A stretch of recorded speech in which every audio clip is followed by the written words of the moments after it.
4월 10일입니다. 이제 파트 3에서 어저께 날짜 함수는 미리 살펴보고 마무리를 했고요. 오늘은 두 번째 단원 SQL 함수에 대해서는 요게 이제 마지막이에요. 여기서 정리해드린 함수들 이외에 더 많은 함수들이 있긴 하거든요. 근데 이제 그런 함수들은 이제 기회가 되면은 그때그때 그냥 딱히 종류를 구별하기 좀 애매한 것들이라서 단편적으로 조금 사용을 할 계획이고요. 그리고 함수 같은 경우는 사실 실제로 웹 개발하면서 그렇게 많이 쓰인다고 보기는 힘들어요. 왜냐면은 자바 쪽에서도 대체할 수 있는 기능이 다 있기 때문에 뭔가 내가 어떤 값을 가공을 해야 된다 라고 했을 때 여기서 말하는 값이라는 건 대부분 사용자가 직접 입력한 값들이에요. 사용자가 입력하라고 할 때 형식에 딱딱 맞춰서 입력하면 좋은데 대부분의 사용자들은 지들 하고 싶은 대로 합니다. 아무거나 막 입력한단 말이죠. 그럼 그걸 우리가 적절하게 가공을 해줘야 되는데 그거를 자바단에서 가공을 할지 아니면 DB단에서 가공을 할지는 제가 봐서는 개발자의 취향 문제인 것 같아요. 여러분들이 같이 경험을 해보시면서 자바가 나을지 아니면 SQL이 나을지 판단하시면 됩니다. 근데 예외가 좀 있어요. 이 집계 함수는 자바로 대체 불가해요.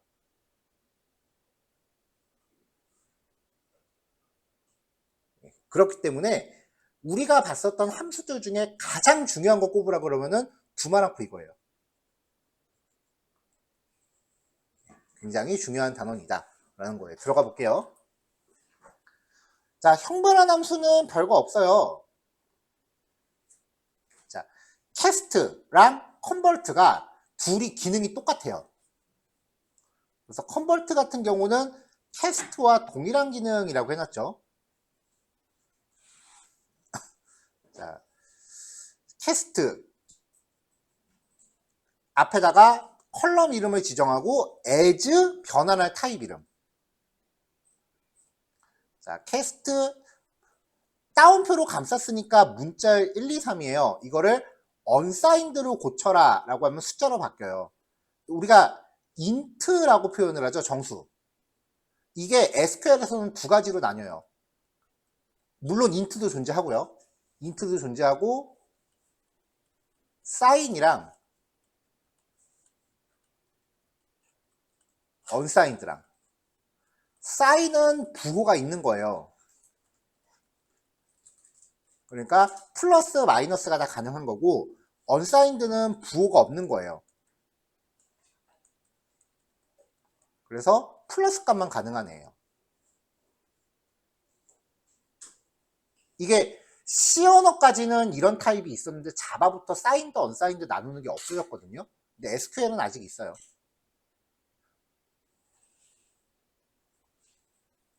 자, 컨버트 같은 경우는 변환할 데이터 타입을 명시하고 as 대신에 콤마를 찍어서 명시하면 돼요. 그러니까 캐스트랑 컨버트는 기능이 똑같아요. 여기서 이제 굳이 기억을 한다라고 하면은 컨버트 쪽을 기억하시기를 좀 더 권장을 해요. 왜냐하면 컨버트가 MySQL 호환을 위해서 남겨놓은 거예요. 원래 MySQL에 컨버트라는 함수가 있었어요. 마리아DB가 생기면서 MySQL하고 호환을 해야 되니까 컨버트는 그대로 가져왔겠죠. 그러면서 이제 자기들만의 캐스트라는 함수를 또 만든 거야. 재밌는 건 나중에 MySQL이 그 캐스트를 또 바꿔서 또 만들어요. 사실은 양쪽에 다 있어. 자, bin이라고 하는 함수는요, 얘는 그냥 버리세요. 10진수를 2진수로 바꿔주는 기능을 해요. 그러니까 bin 한 다음에 10이라고 하면은 10에 해당하는 2진수를 만들어주거든요. 저 평생 한 번도 안 써봤어요. 쓸 일이 없어요. 근데 이제 프로그래머스 코딩 테스트 테이블에 그 대장균 어쩌고저쩌고 하는 테이블이 있단 말이에요. 그 테이블이 자꾸 이진수를 건드려 갖고 소개를 해놨는데 이걸로 해결이 안 되고 비트 연산이라는 걸 쓰더라고요. 아이고.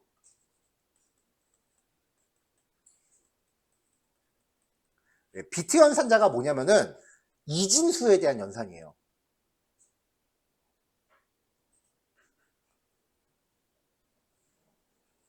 뭐 10110 해서 뭐 AND 110이라고 하면은 110이라고 했으니까 10, 1, 10 이렇게 떨어져요.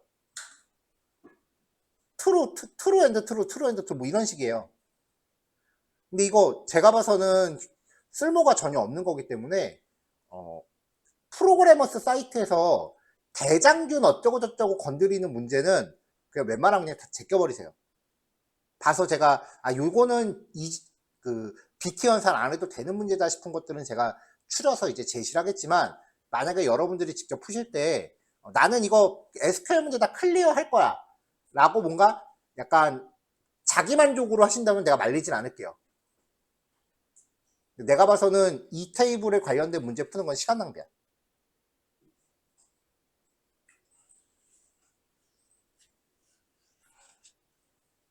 그래서 이거 빈이라는 거는 그냥 보지 않고 넘어가겠습니다. 자, 문자열 1500을 정수로 변환해서 2배로 계산하시오. 딱히 테이블에서 데이터를 가져오라는 게 아니기 때문에 프롬절 없어요. 자, 1500이라는 문자열이에요. as int. 그럼 이렇게 하면은 따옴표가 벗겨지면서 1500이라는 숫자가 된단 말이죠. 그럼 여기에다가 2를 곱하면 정수가 나오겠죠. 이거랑 똑같은 역할을 하는 게 컨버트 1500이라는 문자열 콤마 int. 그러니까 위에 거랑 아래 거가 똑같아요. 좋고 나쁘고를 따질 수가 없기 때문에 그냥 마음에 드는 거 쓰고 싶은 거 쓰시면 돼요. 얘도 2배 해서 그러면 1500에 곱하기 2 했으니까 3000 나오겠죠. 캐스트나 컨버트 같은 경우는 기본 데이터 타입만 가지고 잘 하진 않고요. 날짜가 들어갈 때 좀 자주 하는 편이에요. 왜냐면 자바에서는 날짜를 건드리기가 좀 애매한 면이 있어요. 다음 페이지 나오죠. 문자열 2025 051 5월 1일인데 따옴표로 감쌌으니까 문자열이란 말이에요. 이걸 실제 데이트 타입으로 바꾸는 거죠.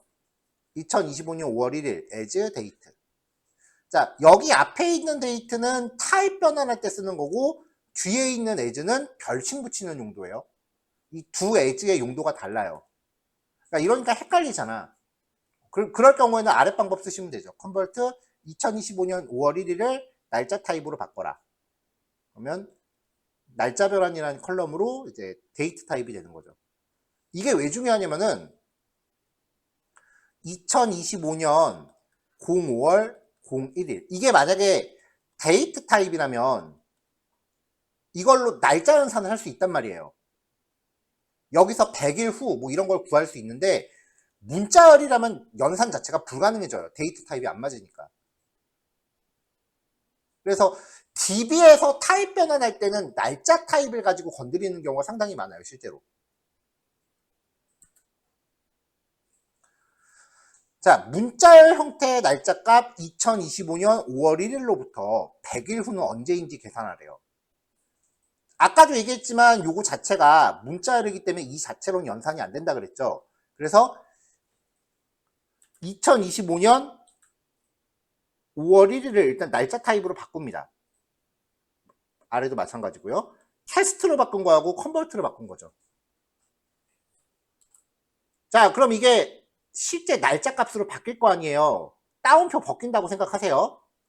데이트 애드 콤마 찍고 인터벌. 인터벌은 그냥 고정적으로 들어가는 예약어라 그랬어요. 100일 후.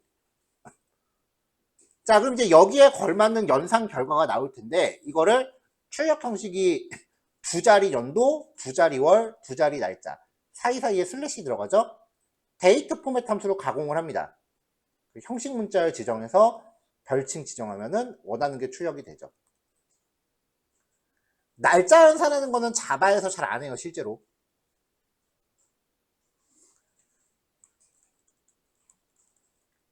날짜 처리는 둘 중에 하나예요. DB에서 하든지 아니면 프론트에서 하든지. 백엔드는 날짜 처리 잘 안 해요, 실제로. 할 일이 없어요, 거의.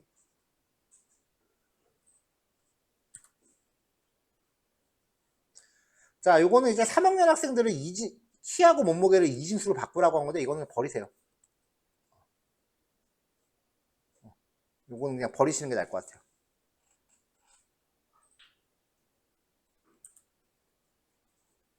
자, 그 다음 집계 함수입니다. 별표 한 100개 쳐놓으셔야 돼요. 어마무시하게 많이 쓰입니다. 여러 행의 값을 하나로 요약해서 합계 평균 개수 최대 최소값을 계산합니다.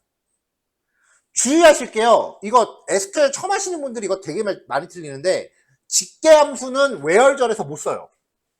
얘는 외열절에서 못 써. 집계함수를 사용할 수 있는 구문은 뒤에 해빙절이라고 따로 나와요.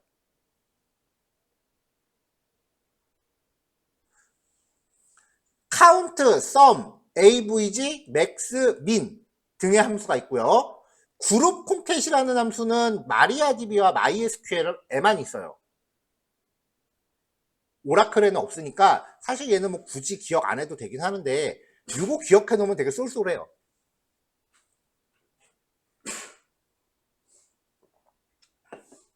자, 예제통에서 바로 넘어갈게요. 전체 학과 수와 홈페이지를 보유하고 있는 학과의 수를 조회하시오. 학과 테이블을 먼저 좀 볼까요? 자, 데이터베이스 명령 프롬프트에서 접속 좀 할게요.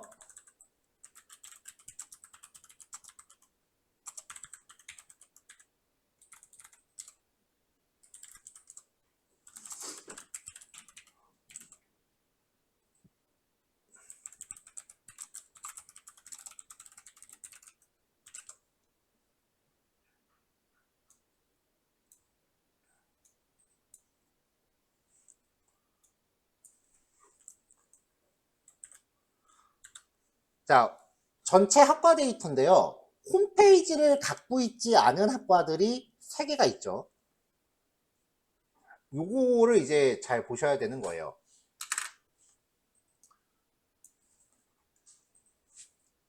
카운트 함수는 파라미터로 전달된 그 필드의 수를 집계해서 반환을 해요. 근데 널 값은 제외하고 집계를 하기 때문에 전체 데이터 수를 얻고자 할 때는 컬럼명 대신에 별표를 지정해야 돼요. 그러니까 지금 여기 보면은 하나, 둘, 셋, 넷, 널 빼고 5, 6, 7. 홈페이지 값은 7개가 들어있단 말이에요. 자, 그러니까 홈페이지에 대해서 카운트한 거는 7개가 나오는데 별표를 친 거는 전체 데이터 수 10개가 나오죠.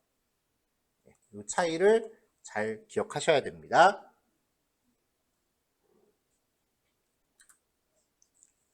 자, 매달 지급되는 교수의 총 임금을 구하려고 한대요. 총 급여, 총 보직수당, 총 임금. 급여의 총합 더하기 보직수당 총합을 조회해라. 자, 그러면은 합계를 할 때는 썸 함수를 사용을 해요. 컬럼을 지정하면 그 컬럼 값들에 대해서 합계를 냅니다. 당연히 숫자에만 되겠죠? 문자열 같은 거 지정하면 당연히 안 되겠죠? 자, 그래서 총 급여. 그럼 급여를 좀 합계를 내요. 자, 그 다음에 총 보직수당.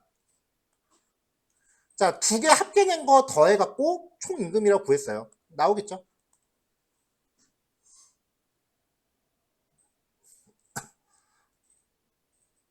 합계 구하는 거는 우리가 자바에서 포문으로 열심히 냈단 말이에요. 자바에서 포문으로 합계 내도 돼요. 근데 이렇게 썸이라는 명령어만 기억하시면 DB에서 내도 돼요. AVG, 평균입니다. 자, 매달 지급되는 교수의 평균 임금을 구하려고 하는데 앞에 거에서 총합만 평균으로 바꿨어요. 평균급여, 평균수당, 평균임금.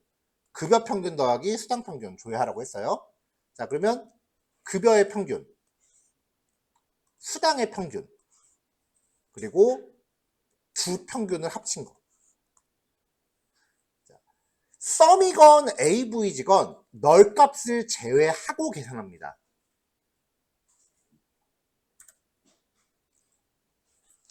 맥스하고 민이에요. 최대값, 최소값이에요. 수당을 제외한 교수 간의 임금 격차를 조사하려고 한대요. 그러니까 수당은 빼고 하라는 얘기지. 가장 높은 급여와 가장 낮은 급여, 그리고 그 급여의 최대값을 임금 격차라는 이름으로 조회하래요. 맥스 함수를 쓰면 돼요. 그럼 최대값이 나옵니다. 민 함수는 최소값이 나와요. 자, 그 다음에 맥스 빼기 민 하면은 최대값에서 최소값 뺀 격차가 떨어지겠죠. 자, 이런 함수들을 집계 함수라고 해요. 자, 집계 함수의 특징. 개수를 셌어요. 합계를 냈어요. 평균을 냈어요. 최대값, 최소값을 구했어요. 결과값이 여러 개 나올 수 있나요? 최대값이 2개일 수가 있어? 없죠. 개수를 세라고 했는데 개수가 여러 개 나올 수가 없어요. 그래서 집계 함수의 특징은요, 결과가 한 줄로 떨어져요. 그래서 얘네들을 단일행 함수라고 부르는 거예요. 결과가 항상 한 줄로만 나오니까.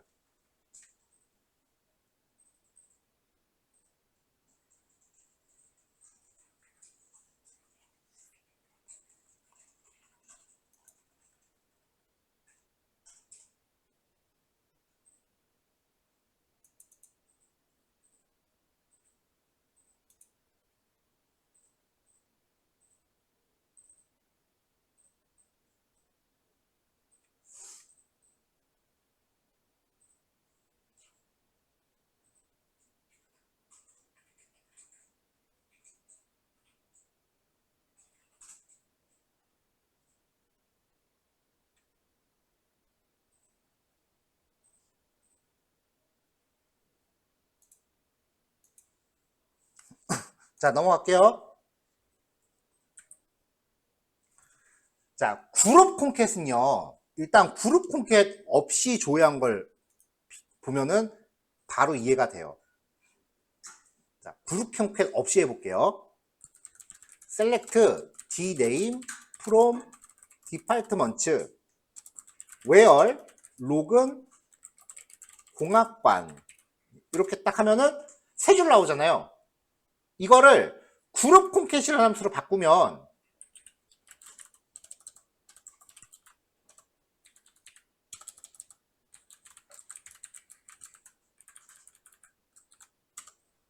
이렇게 한 줄로 합쳐줘요. 밑으로 나오는 애들 이렇게 한 줄로 합쳐줘요. 기능 알겠죠? 이거 언제 쓴다 딱 꼬집어서 얘기하기가 애매한데 이거 웹 개발할 때 종종 되게 유용하게 쓰거든요, 저는. 그래서 알아두면 좋을 것 같아서 정리를 같이 해놨어요. 자, 집계함수 여기까지입니다. 네, 집계함수 쪽 연습 문제는 쉬워요. 그리고 이진수 관련된 문제는 제외했습니다.